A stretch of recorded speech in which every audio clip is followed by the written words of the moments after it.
La prima serie che in qualche modo avevamo già presentato in precedenza ci propone, lo ricordiamo ancora, Arianna Rossi, alla 2 Giorgia Placentino, alla 3 Sophie Louise Nimb, alla 4 Giulia Rebusco, alla 5 Giulia Fraccaro, alla 6 Francesca Gallina, 7 Eleonora Turvano, 8 Elena Preti.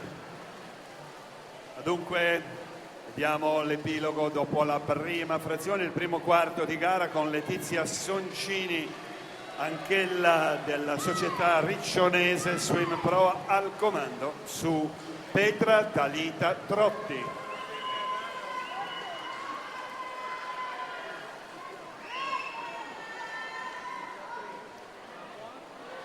Si completa la prima parte della frazione dorso, le nuotatrici dunque si avviano a siglare il passaggio ai 100 metri, vediamo quello che sarà il responso cronometrico di passaggio per Sara Barro Gam Team, che chiude i primi 100 metri, le prime due frazioni in 1:10:69, 1:51 il suo vantaggio su Letizia Soncini. Alla 7 Trotti, alla 3 Franceschini, alla 5 Bezzegato, 6 Muscas, 8 Friggeri, 1 Bortolotti.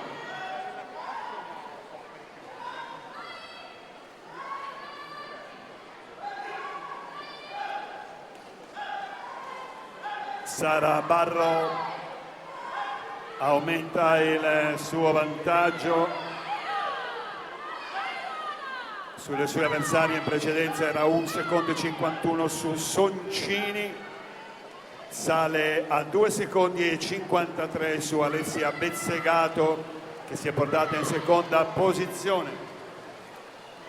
Ma vediamo dunque le battute conclusive di questa serie. Tempo da battere 2:36:78 Camilla Vernaci nella precedente serie. Ormai è avviata verso la conclusione con un ampio rassicurante margine di vantaggio Sara Barro Gam Team, che va a chiudere in 2:31:58, e quando manca una sola serie alla conclusione si porta al comando delle operazioni.